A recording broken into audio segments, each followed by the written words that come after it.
গবেষণা করতে করতে খোদ আমেরিকার ভিতরে বসে প্রতি বছর 1,50,000 খ্রিস্টান নতুন করে শুধু রসুলের জীবনী পড়ে পড়ে কালিমা পড়ে মুসলমান হয়ে যাচ্ছে। কোন আল্লাহু আকবার। ইসলামকে দামাবার ক্ষমতা, ইসলামকে নিশ্চিহ্ন করার ক্ষমতা পৃথিবীর কারো হয়নি, হবেও না। যারাই ইসলামকে নিভিয়ে দিতে চেয়েছে তারাই পিছনের দরজা দিয়ে পালাতে বাধ্য হয়েছে। কোন ঠিক কিনা? ইসলাম আল্লাহর, রসুল তার দায়িত্ব পালন করেছেন।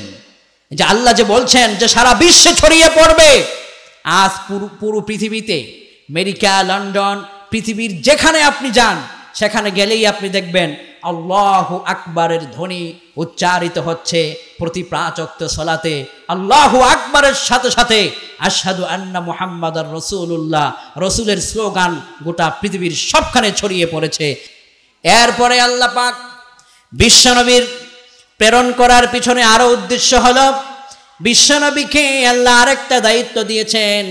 তিনি দুনিয়ার মানুষকে জান্নাতের সুসংবাদ শুনিয়ে দিতে পারবেন। আর যারা বিশ্বনবীকে মানে না তাদেরকে ভীতি প্রদর্শন করে কোরআনের প্রতি আহ্বান করার জন্য তাকে আল্লাহ পাক দায়িত্ব দিয়েছেন। কোরআনে আল্লাহ বললেন, ওয়াবাশশিরিল্লাযীনা আমানু ওয়া আমিলুস সালিহাত আন্না লাহুম জান্নাতিন তাজরি মিন তাহতিহাল আনহার। ওয়াবাশশিরিল্লাযীনা আমানু ওয়া আমিলুস সালিহাত আন্না লাহুম জান্নাতিন তাজরি মিন তাহতিহাল আনহার। এই জান্নাতের সুসংবাদটা কোরআনে কার মাধ্যমে আমরা পেয়েছি? কোরআনে, রসুলের উপর নাজিল হওয়া কোরআনে আমরা রসুলের জবান থেকে এটা আমরা শুনেছি। তার মানে আল্লাহ চান যে আমার রসুল তিনি হচ্ছেন নীতি নির্ধারক। তিনি হক বাতিলের মধ্যে পার্থক্যের মানদণ্ড করে দেবে কোরআন দিয়ে। তিনি যাকে বলবে হক সে হবে হক।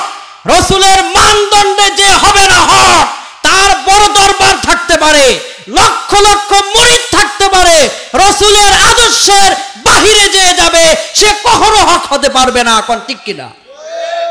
রসুল হক এবং বাতিলের পার্থক্যের মানদণ্ড রসুল দেখিয়েছেন। এটাকে বলা হয়েছে, তাকে আল্লাহ পাক ক্ষমতা দিয়েছেন যে তুমি হক কিনা সেটা রসুল আঙ্গুল দিয়ে দেখায় দেবে। তুমি ভুল করেছো, তোমাকে শুধরানোর জন্য রাসূল আঙ্গুল দিয়ে দেখায় দিবে। এভাবে করে দেখিয়ে দিয়ে গোটা দুনিয়াকে আল্লাহর হাবিব আদর্শবান করে তুলে দিয়েছেন। কোন সুবহানাল্লাহ। এরপরে বিশ্বনবীকে আল্লাহ পাক পৃথিবীতে পাঠাবার পিছনে আরেকটা বড় উদ্দেশ্য হলো গোটা দুনিয়ার সর্বকালের সকল মানুষেরা যেন তাদের নিজের মন গড়া মতো না চলে, তারা চলবে একজনের মন গড়া মতো। তিনি হচ্ছেন বিশ্বনবী মুহাম্মদ সাল্লাল্লাহু। আমরা লেনিন, কার্ল মার্কস আমার নেতা, আমার আদর্শ নয়। আমার আদর্শ হবে আমার প্রিয় রসুল। কোন ঠিক কিনা? আপনি রাজনৈতিকভাবে যেই দলই করেন বলছেন অমুক নেতার পবিত্র, অমুক নেতার চরিত্র, বলছেন না? আগে বলছেন না ফুলের মতো পবিত্র? 5 আগস্টে ওই ফুলের মতো পবিত্র নেতার মুখেই কিন্তু জনগণ জুতা মেরেছে। তার মানে হচ্ছে চূড়ান্তভাবে ফুলের মতো পবিত্র এই পৃথিবীতে একজন মানুষও নাই, শুধুমাত্র যার চরিত্র ফুলের চাইতেও পবিত্র তিনি হচ্ছেন মুহাম্মদ সাল্লাল্লাহু আলাইহি সাল্লাম। কোন ঠিক কিনা?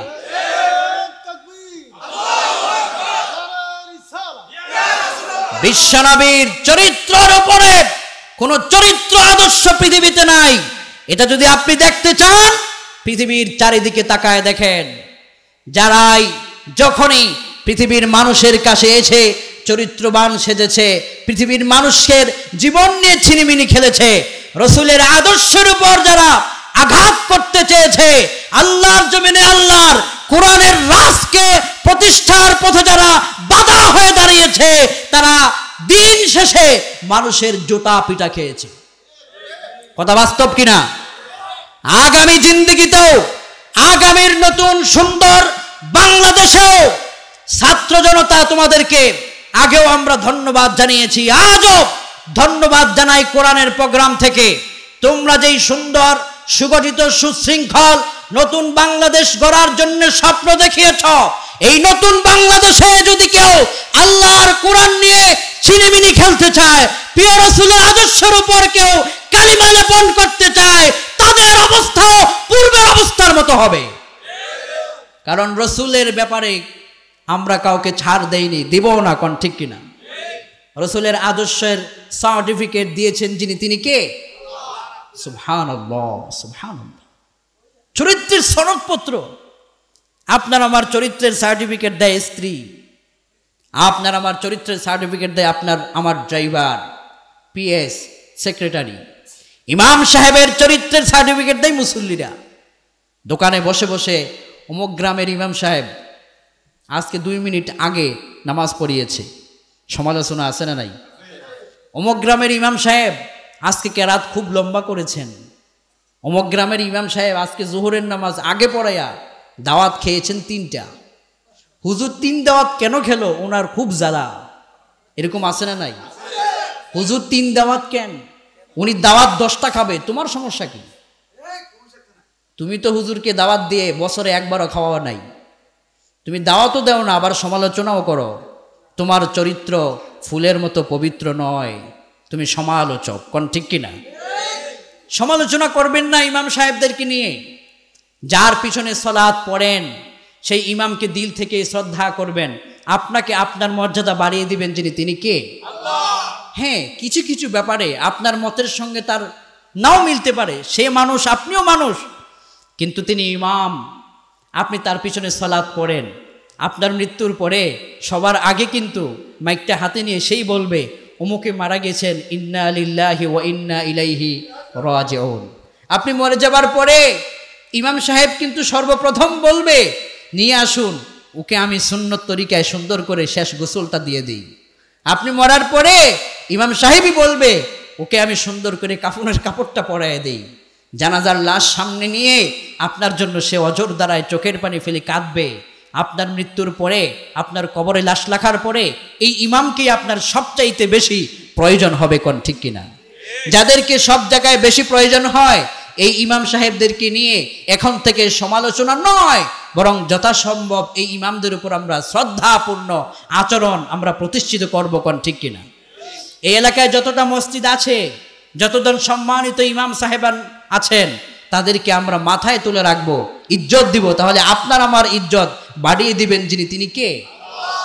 বিশ্বনবী একজন মুয়াজ্জিনের জন্য দোয়া করেছেন, আল্লাহুম্মা গফির লিল মুআজ্জিনিন। শুধুমাত্র একজনের জন্য নয়, তিনি এখানে গোটা দুনিয়ার সমস্ত মুয়াজ্জিনকে, মুয়াজ্জিনী কেরামদেরকে এখানে রসুল শামিল করে বলেছেন, হে আল্লাহ, আমার উম্মতদের ভিতরে যারা মুয়াজ্জিনের দায়িত্ব পালন করবে, আল্লাহ আমি দোয়া করে গেলাম তাদের সবগুলো গুনাহ তুমি মাফ করে দিও। একজন মুয়াজ্জিন যখন আজান দেয়, রসুলের দোয়ার বরকতে তার সব গুনাহ মাফ করে দেন যিনি, তিনি কে?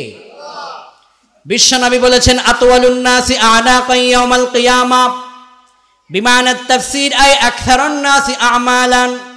কিয়ামতের ময়দান যেদিন কায়েম হয়ে যাবে, মুয়াজ্জিন যখন হাসরের ময়দানে দাঁড়িয়ে যাবে, যারা মসজিদের ভিতরে যা দিকে আজান দিয়েছে, ওই মুয়াজ্জিন যখন দাঁড়িয়ে যাবে তখন তার ঘাটটাকে আল্লাহ পাক উঁচু করে দিবেন। এই হাদিসের ব্যাখ্যায় মুহাদ্দিসিন কেরাম ব্যাখ্যা করেছেন, আতওয়ালুন নাসি আনাকান ইয়াউমাল কিয়ামা আই আকসারুন নাসি আমালান। মুয়াজ্জিনকে আল্লাহ পাক সেদিন সারপ্রাইজ হিসাবে তার আমলের পাল্লাটাকে আল্লাহ উঁচু করে দিবেন, কোন সুবহানাল্লাহ। মুয়াজ্জিন যখন আজান দেন, মান আযানা 7 সিনিনা মুহতাসিবান কুতিবা লাহু বারাআতুম মিনান নার। যে মুয়াজ্জিন আল্লাহর জন্য আজান দিবে 60টি বছর, তার জন্য আল্লাহর জাহান্নামের আগুন হারাম করে দিবেন যিনি, তিনি কে? এজন্য ইমাম মুয়াজ্জিনদেরকে নিয়ে সমালোচনা নয়, আমরা তাদেরকে নিয়ে ভালোবাসার দৃষ্টান্ত পেশ করব, কোন ঠিক কিনা? যেটা বলছিলাম, কোন জায়গা থেকে আমরা গিয়েছিলাম মনে আছে? রসুলের চরিত্র, রসুলের প্রিয় নবীর চরিত্রের সার্টিফিকেট কে দিয়েছেন? আল্লাহ দিয়েছেন। দেখেন আমার ভাইরা, এখানে সবচেয়ে বড় আশ্চর্যের বিষয়, আল্লাহ নিজে প্রিয় রসুলের চরিত্রের সনদপত্র দেওয়ার কত বড় উত্তম উজ্জ্বল দৃষ্টান্ত এই পৃথিবীবাসীর জন্য, যে ওহে পৃথিবীর মানুষেরা, এই পৃথিবী সৃষ্টির পর থেকে এই পর্যন্ত কত রাষ্ট্রনায়ক তোমরা দেখেছ, কত আইডল তোমরা দেখেছ, যাদেরকে লাখো মানুষ ফলো করে। যে খেলোয়াড় সে যাকে ভালোবাসে, তার ভালোবাসার প্লেয়ারের গায়ের উপরে যেই গেঞ্জিটা থাকে, টি শার্ট থাকে, সে ওই টি শার্টটা তার প্রিয় খেলোয়াড়ের মতো ওই টি শার্টটা সে গায়ে দেয়, ঠিক কিনা? সেলিব্রিটিকে মানুষ ফলো করে, কিন্তু দিন শেষে চরিত্রের ব্যাপারে উত্তম আদর্শের সনদপত্র গোটা পৃথিবীর কেউ দিতে পারে নাই। একমাত্র রসুলের চরিত্রটাই আল্লাহ প্রদত্ত সনদ পাওয়া। কোন সুবহানাল্লাহ। বিশ্বনবীর চরিত্র আল্লাহ পাক বলছেন, লাকাদ কানা লাকুম ফি রাসূলিল্লাহি উসওয়াতুন হাসানাহ। ও দুনিয়ার মানুষেরা, তোমরা আমার রসুলের জীবনের ভিতরে, আমার রসুলের ভিতরে সর্বোত্তম আদর্শ তোমরা খুঁজে পাবে, যার উপরে পৃথিবীতে আর কোনো একটাও আদর্শ নিহিত নাই। কোন সুবহানাল্লাহ। কত কেমন আদর্শ! বিশ্বনবীর দরবারে যে সমস্ত সাহাবাই কেরাম ছিলেন, বিশ্বনবী চলে যাবার পরে আম্মাজান আয়েশা সিদ্দিকা রাদিয়াল্লাহু আনহার দরবারে সাহাবাই কেরামদের একটা প্রতিনিধি দল গেলেন। বললেন, ওগো আম্মাজান, আপনি আমাদেরকে বিশ্বনবী সম্পর্কে কিছু তথ্য দিন। বিশ্বনবীর পবিত্র চরিত্র কেমন ছিল আমাদেরকে একটুকুন জানান। আম্মাজান আয়েশা সিদ্দিকা রাদিয়াল্লাহু আনহা সেদিন চমৎকার একটা উত্তর দিয়েছিলেন। বলেছিলেন, তোমাদের হাতে কি কোরআনের পাণ্ডুলিপি নাই? তোমাদের হাতে কি আল্লাহর কোরআন নাই? সাহাবাই কেরাম বললেন, 30 পারা কোরআন আমাদের হাতে আছে। সাহাবাই কেরাম আল্লাহর কোরআন নিয়ে আসলেন। আম্মাজান আয়েশা সিদ্দিকা রাদিয়াল্লাহু আনহা সেদিন বললেন, কানা খুলুকুহুল কোরআন। ও আল্লাহর হাবিবের সাহাবীরা, দুনিয়ার কোটি কোটি তাওহীদি জনতা, তোমরা যদি বিশ্বনবীর আদর্শ জানতে চাও তাহলে কোরআনের দিকে তাকাও। গোটা 30 পারা কোরআনটাই ছিল রসুলের আদর্শ। কোন সুবহানাল্লাহ। হযরতে সাহাবাই কেরাম বলতেন, বিশ্বনবী যখন রাস্তা দিয়ে হেঁটে যেতেন, তিনি একেবারে মাথা নিচু করে নিজেকে একেবারে গর্বিত করে তিনি হাঁটতেন না, গর্ববোধ করে অহংকার দেখায় তিনি হাঁটতেন না। বিশ্বনবী রাস্তা দিয়ে যখন হেঁটে যেতেন, সাহাবাই কেরাম তাকিয়ে তাকিয়ে বলতেন যে তিনি যেন একটা জীবন্ত আল্লাহর কোরআন যেন আমাদের সামনে দিয়ে হেঁটে যাচ্ছে। কোন সুবহানাল্লাহ। কি রসুল আমরা পেয়েছি, কি আদর্শ আমরা পেয়েছি! কত সুন্দর নিয়ামতে পরিপূর্ণ ছিল আমাদের প্রিয় রসুল। মক্কা মুকাররমায় তিনি মাইর খেয়েছেন, জানেন না আপনারা? মক্কা মুকাররমায় রসুলের উপর অত্যাচার নেমে আসছিল না? বিশ্বনবী যখন তার উপর তায়েফের ময়দানে চূড়ান্ত জুলুম অত্যাচার যখন চলছিল, রসুল যদি চাইতেন একটা মাত্র ইশারায়, এক বদদোয়ায় গোটা দুনিয়ার কাফের গোষ্ঠীদেরকে পাহাড় চাপা দিয়ে সেকেন্ডের ভিতরেই একেবারে মিশিয়ে দিতে পারত আল্লাহ পাক। কোন ঠিক কিনা? কিন্তু রসুলের উপর আঘাত দেওয়ার পরে প্রিয় নবী তাদের জন্যে বদদোয়া না করে হেদায়েতের দোয়া করেছেন। সুবহানাল্লাহ বলে। পৃথিবীতে এত সুন্দর আদর্শ আর কে দেখাতে পারে, যার উপর মক্কার ভিতরে জুলুম, অত্যাচার, নিপীড়ন অভাব ছিল না। সাহাবাই কেরামদের, বেলালদের জীবনে আপনারা শোনেন নাই? হযরত বেলাল রাদিয়াল্লাহু আনহুকে উত্তপ্ত মরুভূমির বালির উপর শোয়াইয়া তার উপর পাথর দিয়ে এই চাপা দিয়ে রক্তগুলো পিছন দিক থেকে পড়ে মরুভূমির বালিগুলো লাল হয়ে গিয়েছিল। সেই সমস্ত অত্যাচার রসুলের সাহাবাই কেরামদের উপর ছিল। বিশ্বনবীকে সাহাবাই কেরামদের সামনে পিছনে বিশ্বনবীর উপর জুলুম অত্যাচার ছিল। মদিনা মুনাওয়ারায় যখন গিয়েছেন, মক্কা যখন বিজয় হয়, বিশ্বনবী বিজয়ের বেশে যখন ফিরে এসেছেন, আল্লাহর হাবিব সর্বপ্রথম ঘোষণা দিয়েছেন, আমি তাদেরকে ক্ষমা করে দিলাম। কোন আল্লাহু আকবার। যদি রসুল তখন চাইতেন তার প্রতিশোধ নিতে পারতেন কিনা? আল্লাহু আকবার। বিশ্বনবীকে যারা আদর্শ মনে করে, বিশ্বনবীকে যারা ideal leader of the world মনে করে, বিশ্বনবীর এই আদর্শকে তারা বাস্তবায়ন করবে, তারাও তাদের সময়ে এই অত্যাচার, জুলুম, নিপীড়নকারীদেরকে ক্ষমা করে আল্লাহর কোরআনের আহ্বান করে থাকে। তার বাস্তব উদাহরণ বাংলাদেশে আমরা দেখতে পাচ্ছি। কোন আলহামদুলিল্লাহ। এদেশের জনগণের উপর অত্যাচার জুলুম কম ছিল না বিগত বছরগুলোতে। জনগণ কিন্তু এই জুলুম অত্যাচার ক্ষমা করে দিয়ে তাদের হেদায়েতের জন্য এখনো দোয়া করে। কোন ঠিক কিনা? দেখেন আমার ভাইয়েরা, আদর্শ সুবহানাল্লাহি বিহামদি।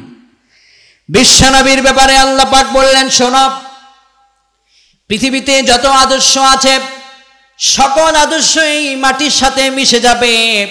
একটা মাত্র আদর্শ পৃথিবীর মানুষকে সত্যের দিশা দেখিয়ে যাবে। সেই আদর্শটাই হলো প্রিয় নবীর আদর্শ। কোন সুবহানাল্লাহ। কেমন আদর্শ, কেমন চরিত্র! শামাইলে তিরমিজির ভিতরে আবু ঈসা মুহাম্মদ ইবনে ঈসা আত-তিরমিজি রাহিমাহুল বারি তিনি লিখেছেন, প্রিয় নবী কি মহত্তম আদর্শ তার ছিল।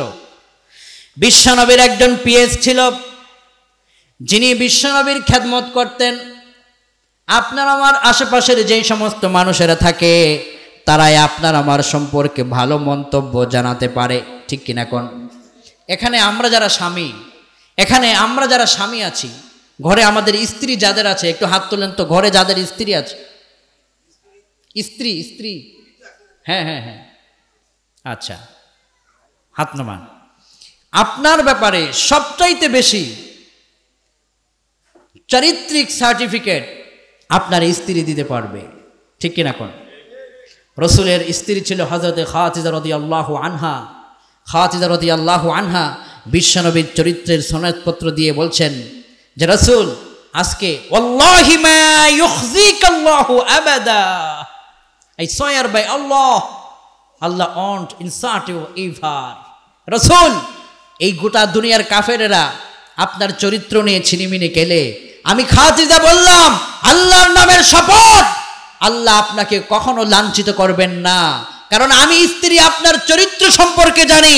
আপনার চরিত্র, আপনার আদর্শ গোটা দুনিয়াকে একদিন দখল করবে। খাদিজা রাদিয়াল্লাহু আনহার এই ভবিষ্যৎবাণী আজকে গোটা দুনিয়ায় বাস্তবে পরিণত হয়েছে। কোন ঠিক কিনা? স্ত্রী চরিত্রের সার্টিফিকেট দিচ্ছে যে আমার প্রিয় স্বামী, আল্লাহ আপনাকে লাঞ্ছিত করবেন না। আপনি মানুষদেরকে খেতে দেন, আপনি অসহায়দের পাশে দাঁড়ান, আপনি বিধবাদের পাশে দাঁড়ান, এতিম বাচ্চাদের মাথায় আপনি হাত বুলিয়ে দেন, আপনি ছোট বাচ্চাদেরকে আগে সালাম দেন। হে রাসূল, আপনার মতো চরিত্র পৃথিবীতে আর একটাও হতে পারে না। খাদিজা রাদিয়াল্লাহু আনহা স্ত্রী হয়ে স্বামীর চরিত্রের সনদপত্র কি চমৎকার ভাবে দিয়েছেন। একজন মানুষের সবচাইতে চরিত্রের সার্টিফিকেট আরেক ব্যক্তি দিতে পারে যে তার সবচাইতে কাছাকাছি থাকে, তার বন্ধু, তার পিএস, তার খাদেম, ঠিক কিনা কোন?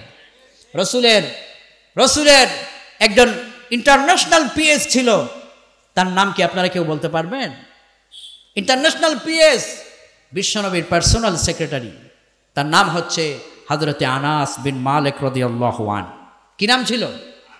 আনাস রাদিয়াল্লাহু আনহু। নাম শুনেছেন না? আনাস রাদিয়াল্লাহু আনহু বিশ্বনবীর চরিত্রের সার্টিফিকেট দেয়। আদর্শ কাকে বলে? ইমাম তিরমিজি হাদিস লিখতে গিয়ে তিনি কেঁদেছেন। তাশরীর ভিতরে সেই ঘটনা বর্ণিত হয়েছে। হাদিসের পাতায় লেখা হয়েছে, হাদ্দাসানা কুতাইবাহ ইবনে সাঈদ হাদ্দাসানা জাফর ইবনে সুলাইমান আদ-দুবাই আন সাবিত আন আনাস ইবনে মালিক রাদিয়াল্লাহু আনহু قال خدمت رسول الله صلى الله عليه وسلم 10 سنين فما قال لي اف قط وما قال لشيء صنعته لما صنعته ولا لشيء تركته لما تركته وكان رسول الله صلى الله عليه وسلم من أحسن الناس خلقا। আনাস বিন মালিক রাদিয়াল্লাহু আনহু তিনি বলেন, রে দুনিয়ার মানুষেরা, বিশ্বনবীকে চিনার জন্য পৃথিবীর কোথাও যাওয়া লাগবে না। আমি আনাসের বক্তব্য তোমরা শোনো। আমি একাধারে 1, 2, 3, 4 বছর ধরে 10 বছর পর্যন্ত বিশ্বনবীর পবিত্র দরবারে আমি কাটিয়েছি। আল্লাহর হাবিবের দরবারে 10টা বছর থাকার পরে আল্লাহর হাবিবের পবিত্র চরিত্রের অবনতি হতে আমি 1 সেকেন্ডের জন্য দেখি নাই। কোন সুবহানাল্লাহ। 10 বছরের ভিতরে বিশ্বনবীর একটা ভুল আমার চোখে ধরা পড়ে নাই। আমি আমার চূড়ান্ত সিদ্ধান্ত দিচ্ছি, তোমরা শোনো। ওয়াকানা রাসূলুল্লাহি সাল্লাল্লাহু আলাইহি ওয়াসাল্লাম মিন আহসানিন নাসি খুলুকা। তামাম পৃথিবীর ভিতরে সমস্ত মানবতাকে নিয়ে যদি গবেষণা করা হয়, আল্লাহর হাবিবের মতো সেরা আদর্শ মহামানব পৃথিবীতে আর কেউ নাই। সুবহানাল্লাহি বিহামদি সুবহানাল্লাহিল আযীম। কি রাসূল আমরা পেয়েছি। আমি আবেগ আপ্লুত হয়েছি। এই যে কদিন আগে মক্কা আল মুকাররমা সফরে মদিনা মুনাওয়ারা গিয়েছি। এখানে আপনারা অনেকেই মদিনা মুনাওয়ারা থেকে বদর প্রান্তে যাওয়ার আগে একটা জায়গা আছে, বীরে শেফার একটা জায়গা।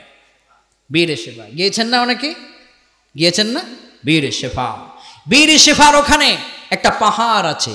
এই পাহাড়ে হযরতে বিশ্বনবী সাল্লাল্লাহু আলাইহি ওয়াসাল্লামের আরেকজন কাছের একজন সাহাবে ছিল, বিশ্বনবী যায়েদ ইবনুল হারেসা রাদিয়াল্লাহু আন। বিশ্বনবীর জন্য সে তার জীবনটাকে কুরবান করার জন্যে তার জীবনটাকে ওয়াকফ করে দিয়েছিলেন যায়েদ ইবনুল হারেসা। এই বীরে শেফার পাশে পাহাড়ের এখানে যায়েদ ইবনুল হারেসা, সেখানে তিনি শুয়ে আছেন, সেখানে তার কবর। বিশ্বনবী বীরে শেফা, আহা, যে হাজী সাহেবরা দেখেছেন বীরে শেফার ঘটনা হলো, সাহাবায়ে কেরামদেরকে নিয়ে নবীজি সফর করেছেন। সফরকালে সবাই তৃষ্ণার্ত, ক্লান্ত হয়ে গেলে পরে একজন মানুষের একটু বিশুদ্ধ ঠান্ডা পানি পান করলে তার কলিজা শীতল হয়। সাহাবায়ে কেরামদের প্রতিনিধি দল বিশ্বনবীর দরবারে এসে বললেন, ইয়া রাসূলুল্লাহ, আমরা আপনার সঙ্গে সাথী হয়ে এসেছি, কিন্তু আমরা আজকে ক্ষুধার্ত আর তৃষ্ণার্ত, আমাদের খাবারের কোনো পানিও নাই। আমরা যে ওযু করব আমাদের পানি নাই, আমরা যে গোসল করব পানি নাই। ওগো প্রাণের নবীজি, আমরা এখন কি করতে পারি? পানি পান না করলে তো এই মানুষগুলো মারা যাবে। আল্লাহর হাবিবের গোটা হৃদয়টা ছিল দয়ায় পরিপূর্ণ, রহমতের নবী, দয়াল নবী, আমার মায়ের নবীজি। তিনি বললেন, পাশে কোনো কূপ আছে কিনা তোমরা তাকিয়ে দেখো। সাহাবায়ে কেরাম গিয়ে দেখলেন একটা কূপ আছে। কূপের পানি তুলে দেখলেন এই কূপের পানিগুলো প্রাণযোগ্য নয়, কূপের পানিগুলো একেবারে লবণাক্ত। যে কেউ পান করলে লোকটি অসুস্থ হয়ে যাবে। এই অসুস্থ হয়ে যাওয়ার কারণে এই পানিটা পানযোগ্য নয়, লবণাক্ত পানি কেউ পান করতে পারে না। আল্লাহর হাবিব সাল্লাল্লাহু আলাইহি ওয়াসাল্লাম বললেন, আমার সাহাবীরা, তোমরা কোনো চিন্তা করো না, আল্লাহ পাক আমাদেরকে এই জায়গার ভিতরে একা একা ফেলে দেন নাই, তোমরা আমার সঙ্গে চলো। আল্লাহর হাবিব তখন ওই লবণাক্ত পানির কূপের সামনে গেলেন, তার পবিত্র মুখ মুবারক থেকে থুতু মুবারক এনে ওই কূপের ভিতরে নিক্ষেপ করে দিলেন। সাথে সাথে ওই লোনা পানিটা শরবতের মতো মিষ্টি পানি হয়ে গেল। বিশ্বনবীর পবিত্র থুতু মুবারক ওই পানিতে পড়ার সাথে সাথে মিষ্টি পানি হয়ে গেল, প্রাণযোগ্য পানি হয়ে গেল। সাহাবায়ে কেরাম পান করলেন, তারা গোসল করলেন, ওযু করলেন।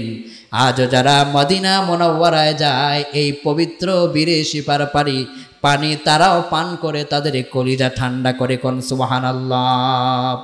আমি নিজে যখন সর্বপ্রথম বীরে শেফার পানিটাকে হাত তুললাম, আমার সাথে ছিলেন আর আজকে এই প্রোগ্রামে এসেছেন আব্দুল্লাহ আল রোমান ভাই, রুস টিভি 24-এর সম্মানিত চেয়ারম্যান সাহেব, বাংলাদেশের বিশ্ববরেণ্য ইসলামিক স্কলার ফজিলাতুল শেখ নাসিরউদ্দিন হেলালি হাফিজাহুল্লাহ। আমরা একসাথে গিয়েছিলাম ওই সফরে। ওই বীরে শেফার পানিটা হাতে নেওয়া মাত্রই আমার অনুভূতি ছিল এই, মনে হচ্ছিল যেন ১৫০০ বছর আগের আমার প্রিয় রসুলের ছোঁয়া আজও সেই পানিতে বিদ্যমান। কোন আল্লাহু আকবার। চমৎকার। এবং ওই মজলিসেই অর্থাৎ ওই সফরেই এমন এমন হাজী সাহেব ছিল যারা আমাকে বলেছেন যে হুজুর, এটা কোনো হাদিস না, এটা কোনো হাদিস না। ওরা আমাকে বলছে, হুজুর, এই বীরে শেফার পানি আমরা অসুস্থ ব্যক্তিকে অর্থাৎ ক্যান্সার রোগীকে পান করিয়েছি, যেন আল্লাহ পাক ক্ষমা করেন। এই বীরে শেফার পানি পান করাবার পরে আল্লাহ তার ক্যান্সার পর্যন্ত ভালো করে দিয়েছেন। তিনি কে? বীরে শেফার পানিতে আল্লাহ পাক বরকত রেখেছেন। প্রিয় রসুলের থুতু মুবারকের যদি হয় এত বরকত, তাহলে আমার রসুলের গোটা বাস্তব জীবনকে যারা মানবে তাদের জীবন হবে কত বরকত। এবার চিন্তা করুন, কোন ঠিক কিনা আমার ভাইয়েরা? এজন্য তিনি আমাদের সবার জন্য আদর্শ, রাজনৈতিক নেতাদের জন্য, নেতৃবৃন্দদের জন্য আমাদের প্রিয় রসুল আদর্শ, ঠিক কিনা কোন? আমার এই বাংলাদেশ স্বাধীনতার পর থেকে এই পর্যন্ত বাংলাদেশ পরিচালিত হয়েছে রসুলের আদর্শের সংবিধান দিয়ে, নাকি? হ্যাঁ, হয়েছে। মানব রচিত না? এই যে মাশাআল্লাহ হাজী সাহেব বলেছেন, স্পষ্ট কথা বলেছেন, মানব রচিত সংবিধান দিয়ে স্বাধীনতার পর থেকে এই পর্যন্ত মানব রচিত সংবিধান প্রণয়নের পর মানুষের সত্যিকারের শান্তি সুশৃঙ্খলতা আজ পর্যন্ত মানুষ ফিরে পায় নাই, এটাই বাস্তব, কোন ঠিক কিনা? এবং মানব রচিত সংবিধান আমার জানা মতে এই পর্যন্ত প্রায় 12 থেকে 13 বার পরিবর্তন করা হয়েছে। 15 বার। আচ্ছা, আমার গবেষণা 12 থেকে 13 বার, মুরব্বী বলছেন 15 বার। একটা সংবিধান যদি 15 বার 12 বার পরিবর্তন করা লাগে, তাহলে দিন শেষে এই সংবিধান যদি সামনে আরো পরিবর্তন করা হয়, তাহলে পরিবর্তন করতে করতে মূল সংবিধানের মূল কাঠামো একদিন থাকবে না, কোন ঠিক কিনা? কিন্তু আমার কাছে একটা সংবিধান আছে, যেই সংবিধানকে আপনি স্টার্ট করবেন এখন, কিয়ামত পর্যন্ত ওই সংবিধান চলবে। ওই সংবিধানের বিন্দু একটা অক্ষর পরিবর্তন করার প্রয়োজন হবে না। সেই সংবিধান হচ্ছে আমার রসুলের আদর্শের সংবিধান, মহাগ্রন্থ কোরআন, কোন ঠিক কিনা? কোরআনের সংবিধান কখনো পরিবর্ধন হবার কোনো প্রয়োজন সেখানে পড়বে না। জাতি যতদিন পর্যন্ত কোরআনকে সংবিধান হিসেবে মেনে না নিবে, রসুলের আদর্শটাকে বাস্তব জীবনে মেনে না নিবে, ওই জাতি কোনোদিন শান্তি পাবে না। শান্তি পাওয়ার জন্য আজ হোক কাল হোক বিশ্ব নবীর আদর্শকেই মানতে হবে, কোন ঠিক কিনা? কারণ তার আদর্শ আমাদের জন্য চূড়ান্তভাবে আল্লাহ প্রদত্ত দেওয়া শ্রেষ্ঠ নিয়ামত। এজন্য আল্লাহ পাক বলেছেন, ও দুনিয়ার মানুষেরা তোমরা শোনো, قل إن كنتم تحبون الله فاتبعوني يحببكم الله ويغفر لكم ذنوبكم والله غفور رحيم। ও দুনিয়ার মানুষেরা, তোমরা যদি তোমার জীবনের ভিতরে তুমি সফল হতে চাও, যদি তোমার রবকে তোমার প্রিয় বন্ধু বানাতে চাও, রবের ভালোবাসা যদি পেতে চাও, তাহলে তোমাকে বলে দেওয়া হলো তা হলো তুমি চক্ষু বন্ধ করে প্রিয় নবীর আনুগত্যের কাছে তোমার মাথাকে নত করে দাও। রসুলের আদর্শকে মানো, তার আনুগত্যকে, তার অনুসরণের কাছে তোমার জীবনটাকে তুমি উৎসর্গ করে দাও।